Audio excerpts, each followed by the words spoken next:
ونذيرا ودائعا إلى الله بإذنه وسراجا منيرا أما بعد فأعوذ بالله من الشيطان الرجيم بسم الله الرحمن الرحيم يا أيها الذين آمنوا كتب عليكم الصيام كما كتب على الذين من قبلكم لعلكم تتقون صدق الله مولانا العظيم وقال رسول الله صلى الله عليه وسلم إن للجنة 8 أبواب فيها باب يسمى الريان لا تدخله إلا الصائمون أو كما قال عليه الصلاة والسلام عرج النبي على السماء بلغ العلا بكماله أرسله الله سراجا منيرا كشف الدجى بجماله وصفه لعلى خلق عظيم حسنت جميع خصاله صلى عليه إلهنا صلوا عليه وآله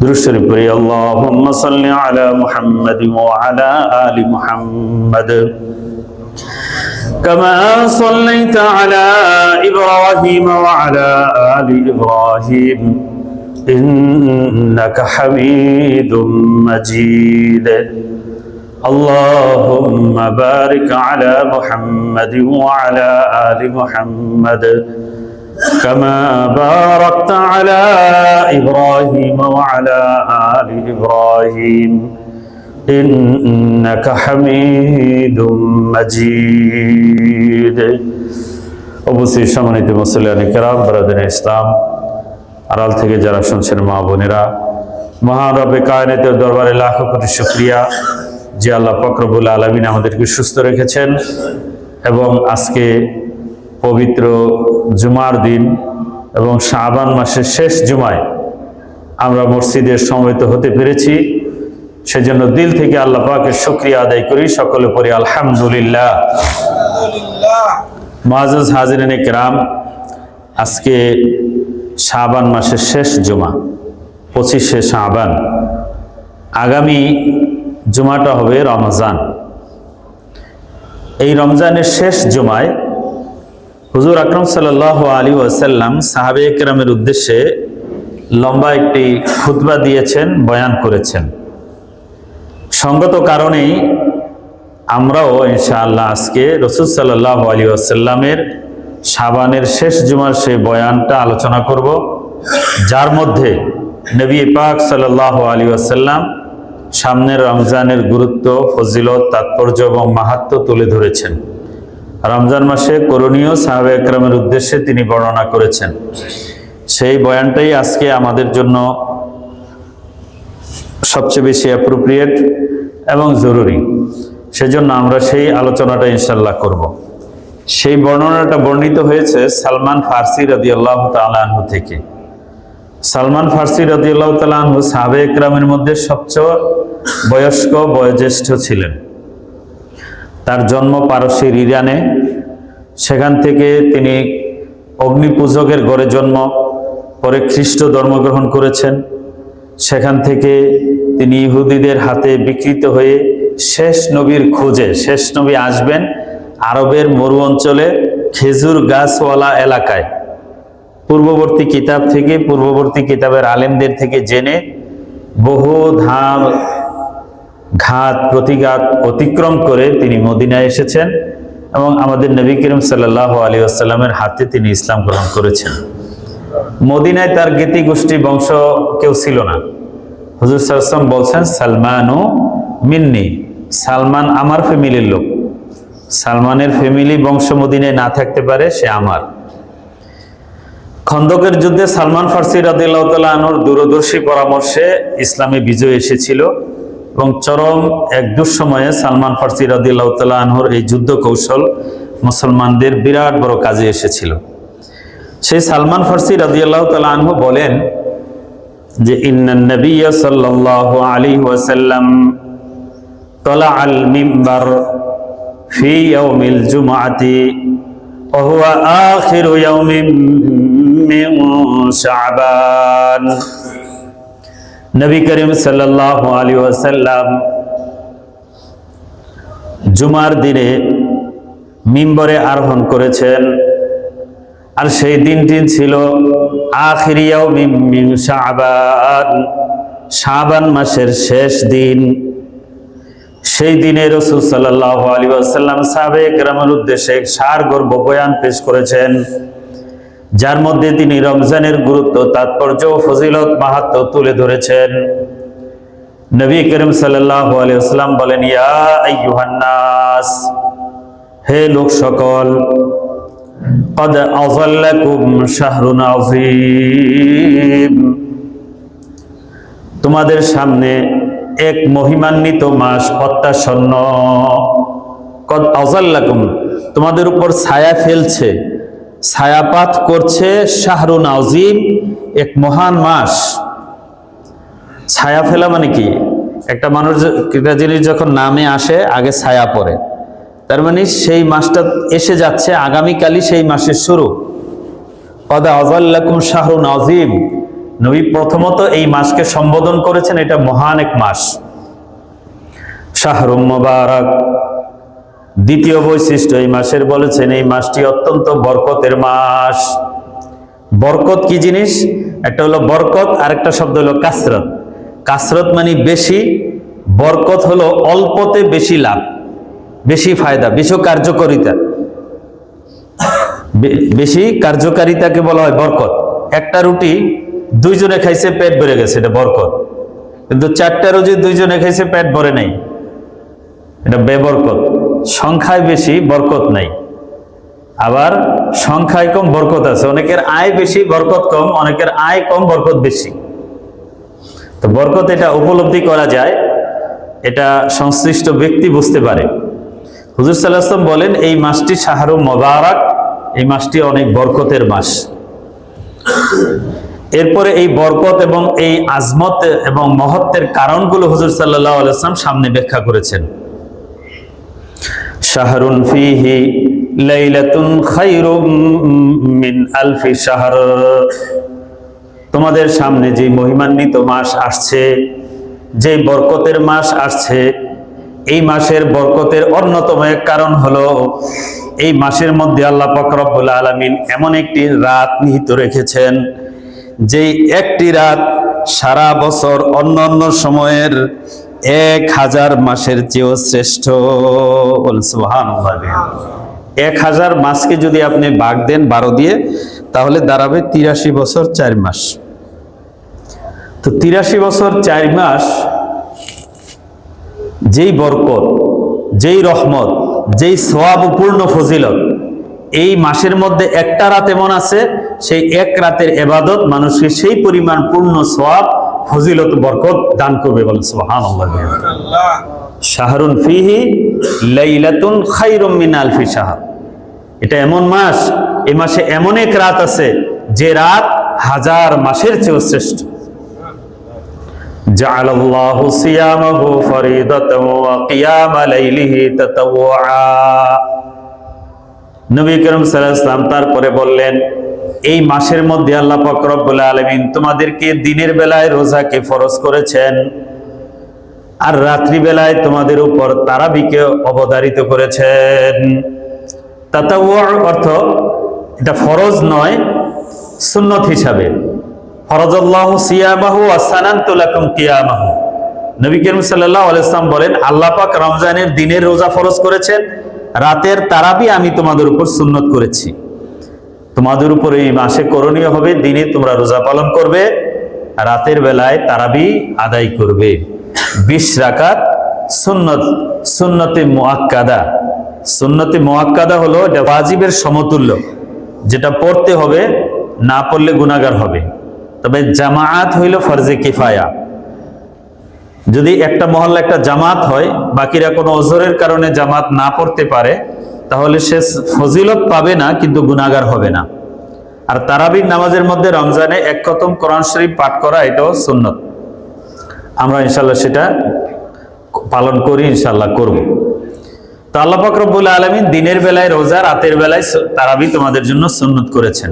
জাআলাল্লাহু সিয়ামাহু ফরিদাতাও ওয়া কিয়ামা লাইলিহি তাতাওয়া মান তাকাররাবা ফীহি বিখাসলাতিন মিনাল খায়র কানা কামান আদ্দা ফরিদাতাও ফীমা সিওয়া ওয়া মান আদ্দা ফরিদাতাও ফীহি কানা কামান আদ্দা 70 ফরিদাতাও ফীমা সিওয়া।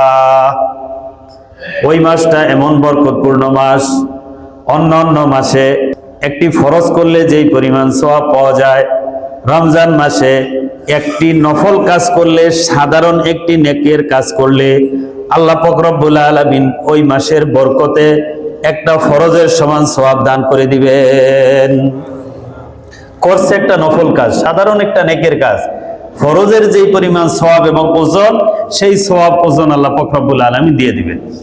ওমান আদ্দা ফরিদাতান ফি, যে ব্যক্তি এই মাসে একটি ফরজ আদায় করবে, কানা কামান আদ্দা 70 ফরিদাতান ফীমা সিওয়া, অন্য মাসে 70টা ফরজ আদায় করলে যেই সওয়াব, রমজান মাসে একটি ফরজ আদায় করলে সেই সওয়াব দান করে দিবেন।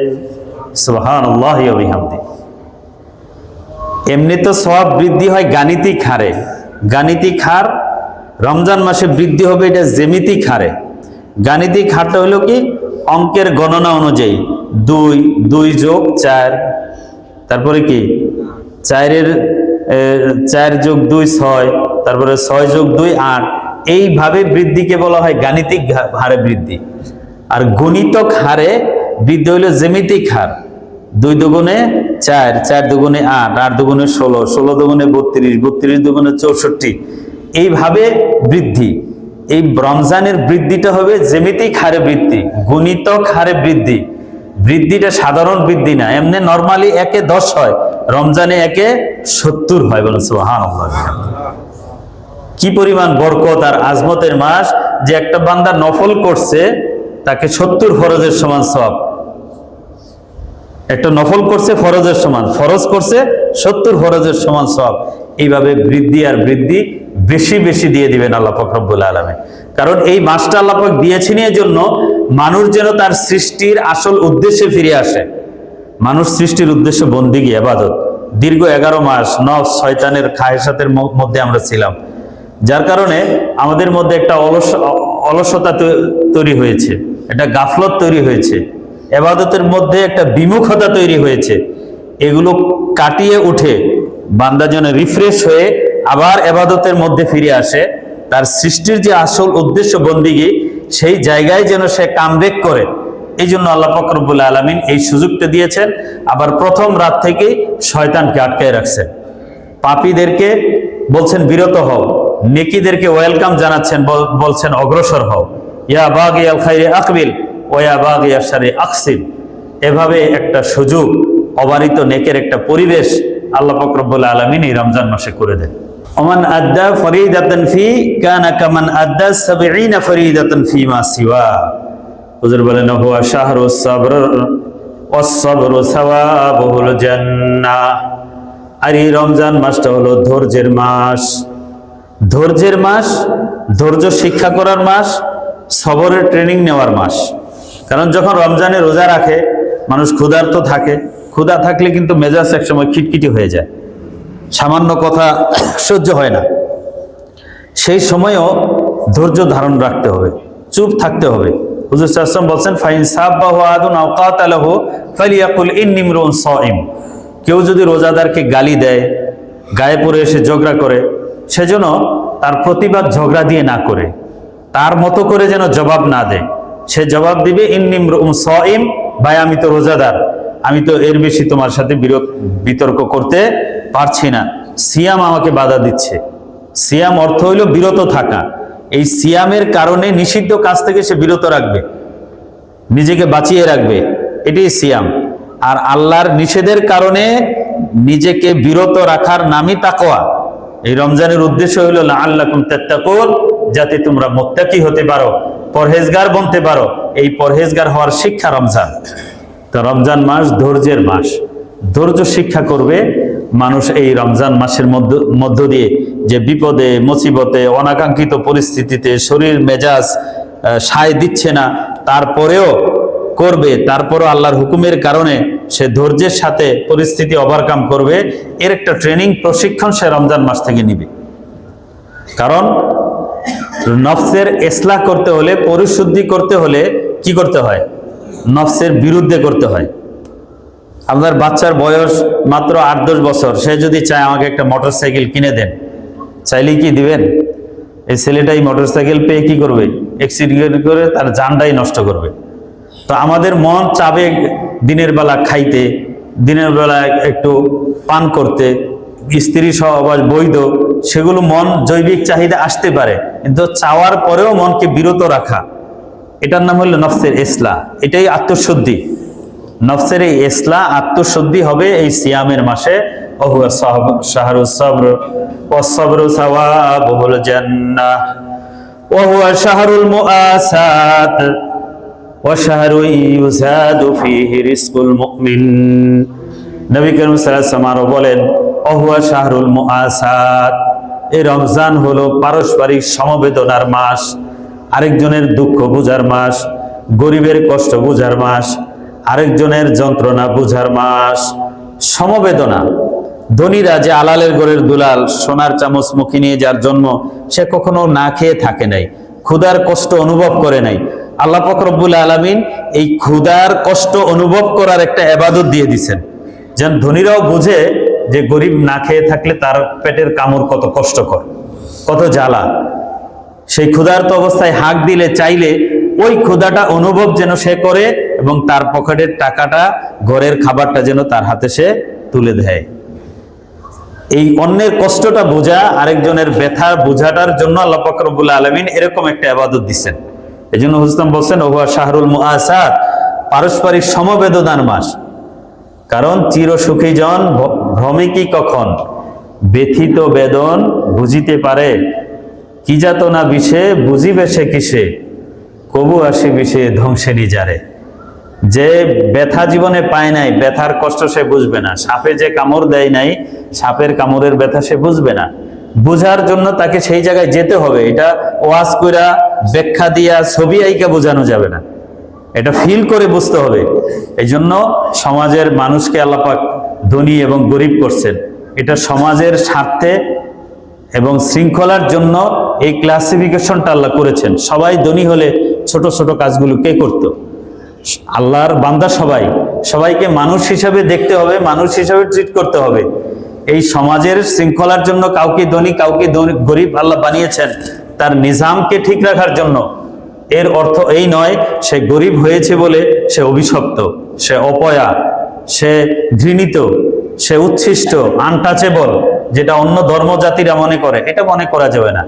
ইসলামে সাম্য, সমতা, মুআসার শিক্ষা দিয়েছে। সে যত গরিব এবং পিছনের লোকই হোক না কেন, সে যদি ঈমান এবং তাকওয়ায় বলিয়ান হয়, শিক্ষায় শিক্ষিত হয়, একজন নিম্ন শ্রেণীর ঘরের মানুষকেও আমরা জায়নামাজে ইমামতি দিতে আমাদের সমাজে কোনো বাধা নেই। বলেন বাধা আছে?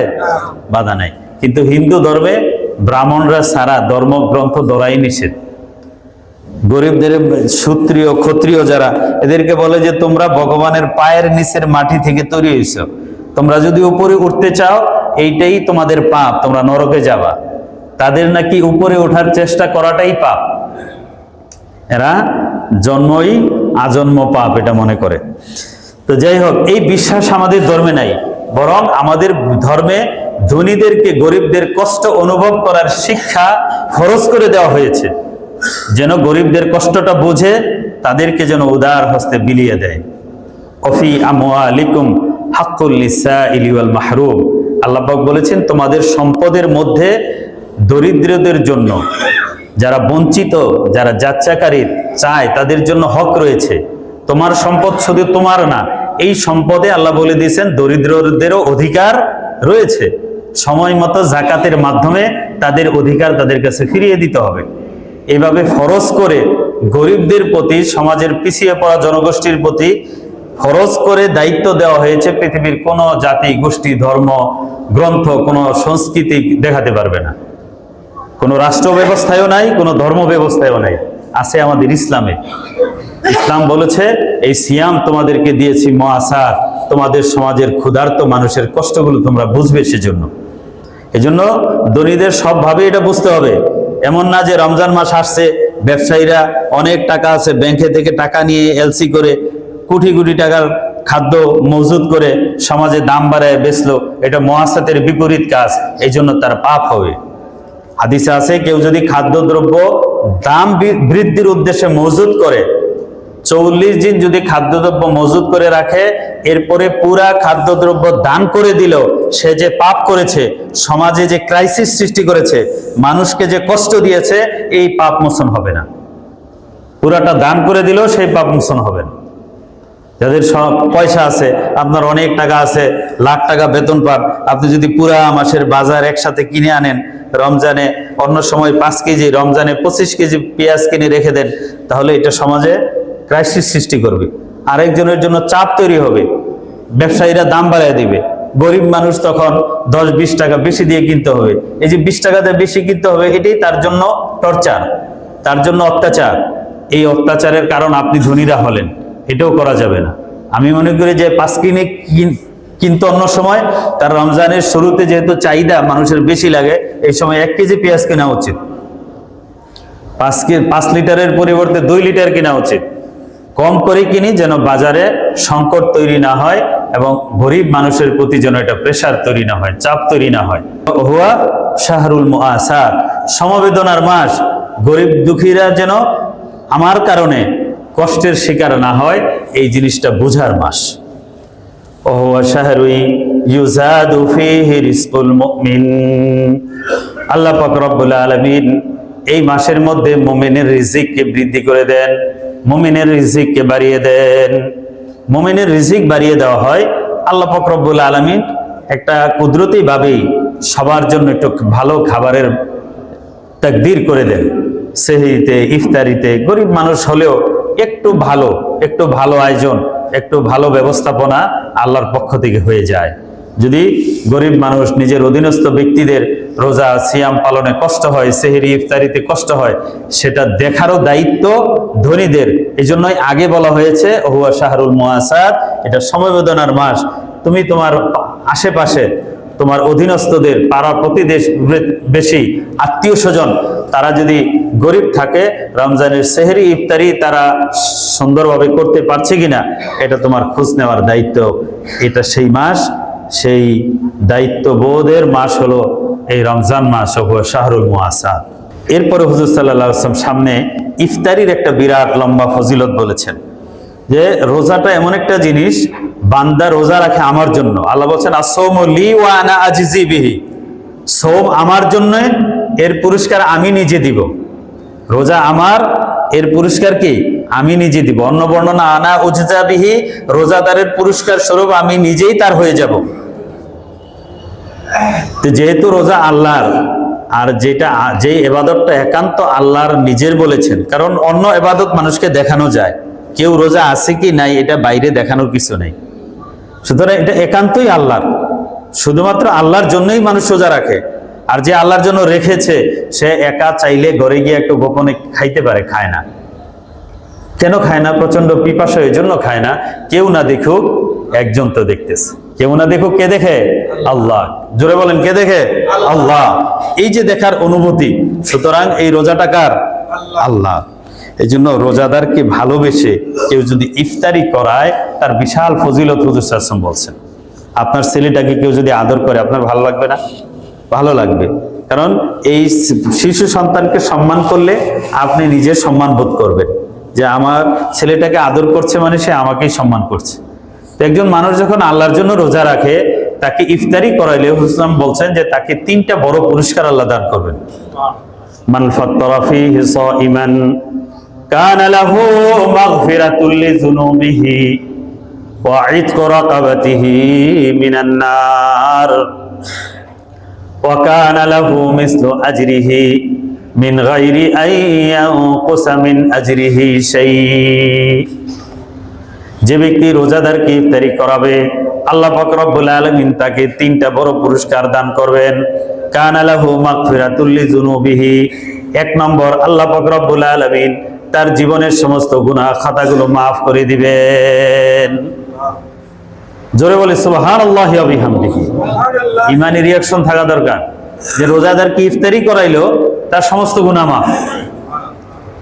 2 নম্বর, ইতকু রাকাবাতিহি মিনান নার, ওই ব্যক্তি জাহান্নামী হয়ে থাকলে জাহান্নামের দরজা থেকে তার নাম কাটা যাবে, জাহান্নামের খাতা থেকে তার নাম কেটে দেওয়া হবে, জাহান্নাম থেকে সে মুক্তি পেয়ে যাবে। 2 নম্বর পুরস্কার। ওয়া কানা লাহু মিসলু আজরিহি মিন গায়রি আন ইয়ানকুসা মিন আজরিহি শাই, এবং ওই ব্যক্তি, রোজাদার ব্যক্তি সারাদিন রোজা পালন করে সিয়াম পালন করলে যেই পরিমাণ সওয়াব অর্জন করলো, ইফতারি করিয়ে ওই ব্যক্তি ওই সম পরিমাণ সওয়াব লাভ করে ফেলবে। সুবহানাল্লাহ। ইফতারি করাইলেন, ওই রোজাদারের পূর্ণ সওয়াব, একটা পূর্ণ কমপ্লিট কবুল রোজার সওয়াব পাওয়া যাবে। তবে মিন গায়রি আন ইয়ানকুসা মিন আজরি শাই, রোজাদার মনে করতে পারে আমি সারাদিন রোজা রেখে কষ্ট করে আরেকজনের ইফতারি খেয়ে সওয়াবটা তাকে দিয়ে দিব, সামান্য ইফতারির জন্য কি সওয়াব বিসর্জন দিব, ওটা মনে করতে পারে। ইসলাম বলছেন মিন গায়রি আন ইয়ানকুসা মিন আজরি শাইউন, যে রোজা রাখলো তার রোজাদারের রোজা থেকে কোনো কমতি হবে না, বরং স্পেশালি আল্লাহর খাজানা থেকে ইফতারি করানেওয়ালা ব্যক্তিকে একটা কবুল রোজার সওয়াব আল্লাহ দিয়ে দিবেন। সুবহানাল্লাহ। কয়টা সওয়াব হইল? গুনাহ থেকে মুক্তি, জাহান্নাম থেকে মুক্তি, এবং একটা পূর্ণ রোজার সওয়াব। এত বিরাট সওয়াব শুনে সাহাবায়ে কেরাম বললেন, গরিব যারা তারা বলতেছেন, কুলনা ইয়া রাসূলুল্লাহ লাইসা কুল্লুনা নাজিদু মা নুফাত্তিরু বিহি সাইম। ইয়া রাসূলুল্লাহ, আমাদের মধ্যে সবাই তো এই সামর্থ্য রাখে না যে রোজাদারদেরকে ইফতারি করাবে। ইফতারি করানো একটা খরচের ব্যাপার, আর্থিক ব্যয়ের বিষয়। আমাদের সবার জন্য তো এই আর্থিক ব্যয় বহন করার সামর্থ্য নাই যে সবাইরে আমরা ইফতারি করাইতে পারি। অনেকের আছে যে নিজেরই ইফতারি করার মতো একটা খেজুর থাকে না, পানি থাকে না। আমরা কিভাবে এই সওয়াবটা অর্জন করতে পারি? আমরা তো দরিদ্রতার কারণে, আর্থিক কারণে বঞ্চিত হয়ে গেলাম, এত বড় সওয়াব থেকে মাহরুম হয়ে গেলাম। তো সাহাবায়ে কেরামের এই উদ্বেগ হুজুর আকরাম সাল্লাল্লাহু আলাইহি ওয়াসাল্লাম দেখেন কি সুন্দর সমাধান গরিবদের জন্য দিয়ে দিয়েছেন। হুজুর সাল্লাল্লাহু আলাইহি ওয়াসাল্লাম فقال رسول الله صلى الله عليه وسلم يعطي الله هذا الثواب من فطر صائما على مذقة لبن أو تمرة أو شربة من ماء। হুসন 3টা সূরত বলে দিলেন, যে ব্যক্তি রোজাদারকে এক ডুব দুধ খাওয়াই দিল, অথবা একটা খেজুর দিল, খালি রোজাটা ভাঙলো, আও শারাবাতিম মিন মাইন, অথবা এক ডোক পানি খাওয়াই দিল, এই যে রোজাদারের রোজাটা ভাঙিয়ে দিল একটু দিয়ে, আল্লাহ পাক রব্বুল আলামিন তার বিনিময়েই এই 3 বিরাট সওয়াব তাকে দিয়ে দিবেন। সুবহানাল্লাহ। সেও গুনাহ থেকে মুক্তি পাবে, জাহান্নাম থেকে মুক্তি পাবে, এবং পূর্ণ একটা রোজার সওয়াব সেও পেয়ে যাবে। এই জন্য কৃপণতার প্রয়োজন নাই যে আমি আরেকজনেরটা খাই। আমার এক দাদি ছিল, এই ইফতারি আরেকজনেরটা খাইতে চাইতো না। একবার তো যে রোজা রাখছি সারাদিন কষ্ট করে খাই, আরেকজনের সওয়াব দিয়ে দিব, এটা ওনার মধ্যে এই ধারণাটা ছিল। হ্যাঁ, এরকম অনেকে করে, কিন্তু না, আপনি করবেন কি, আপনি আরেকজনকে খাওয়াটা দিবেন, আরেকজনেরটা আপনি খাইবেন। আপনারটা তো আপনার ঠিক থাকবে, আমারটা আমার ঠিক থাকবে। আমি আরেকজনেরটা খেয়ে তাকে এক্সট্রা একটা সওয়াব দিলাম, তাই না? আবার সে আমারটা খাইও আমারও একটা এক্সট্রা সওয়াব দিল। এই মুআসাত থাকতে হবে, এই উদারতা থাকতে হবে, কারণ আল্লাহর খাজানা তো কম না। এই জন্য ইফতারি এনে দুইজনে বরং নেন, আমারটা আপনি খান, আপনারটা আমি খাই। আমার থেকে আপনি এক্সট্রা একটা সওয়াব নেন, আপনার থেকে আমি কি করি এক্সট্রা সওয়াব নেই। এই উদারতা থাকতে হবে, কারণ হাদিসে ইসলাম বলে দিচ্ছেন মিন গায়রি আইয়ান কুসা মিন আজরি শাই, এখানে সওয়াব থেকে কমানো হবে না, একজন আরেকজনরা দিবেন। যদি কাউরে না পান, এ স্বামী স্ত্রী এটা করেন, যাও তুমি 200 টাকা দাও, 100 টাকা দাও, তোমার টাকায় কিছু আনি, আমার টাকায় কিছু আনি, দুইজনে ভাগ করে লেনদেন সওয়াব আদান প্রদান করি। রোজা রেখে একটা সওয়াব পাইলাম, আমার রোজা তো ত্রুটিও হইতে পারে, আর আল্লাহ যে সওয়াবটা দিবেন এর মধ্যে তো আর ত্রুটি নেই, আছে একটা স্পেশাল ফ্রেশ একটা রোজার সওয়াব আল্লাহ পাক রব্বুল আলামিন আমাদেরকে দিয়ে দিবেন।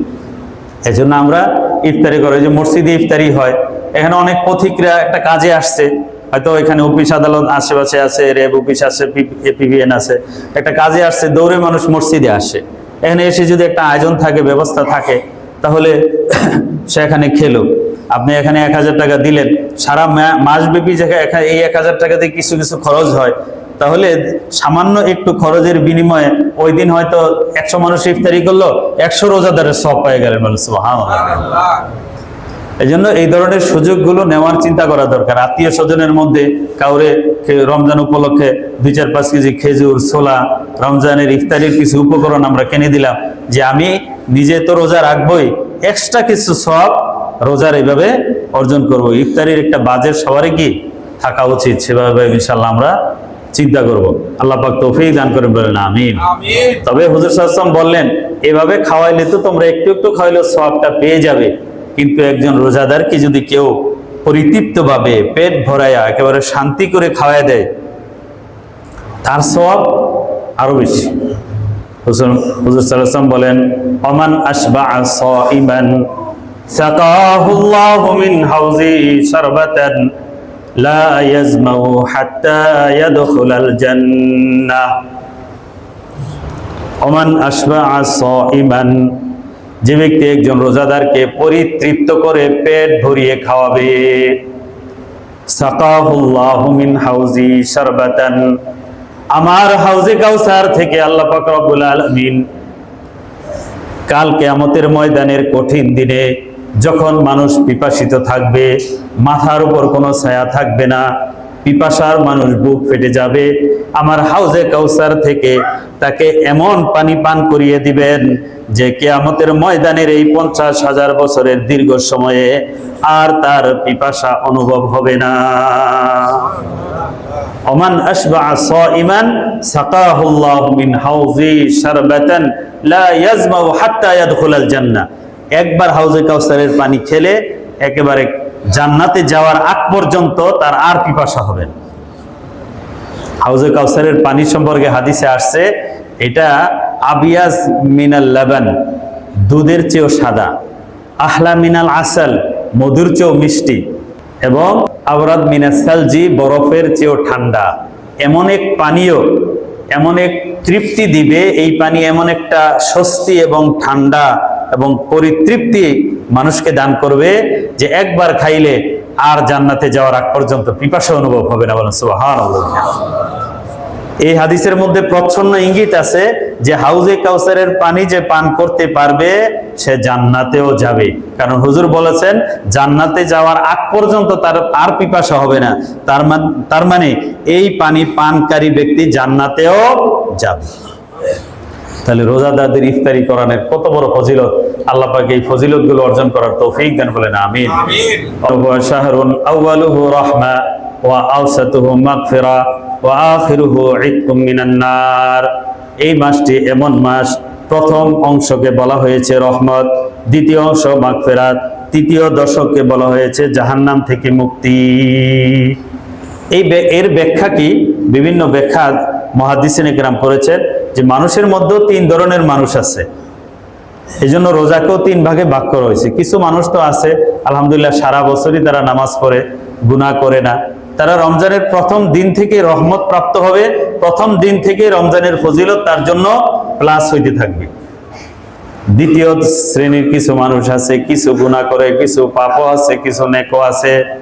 যখন রমজানের প্রথম অংশে সে ইবাদত করলো, ইবাদতের দ্বারা আল্লাহ পাক রাব্বুল আলামিনের রহমত প্রাপ্ত হয়ে মধ্য দশকে এসে তারাও ক্ষমাপ্রাপ্ত হয়ে যায়, তাদেরও মাফ হয়ে যায় আল্লাহর পক্ষ থেকে। আবার কিছু মানুষ এমন আছে সারা বছর কোনো ইবাদত বন্দি করে না, পাপের মধ্যে ডুবে থাকে, পাপ করতে করতে নিজেকে জাহান্নামের উপযুক্ত করে ফেলেছে।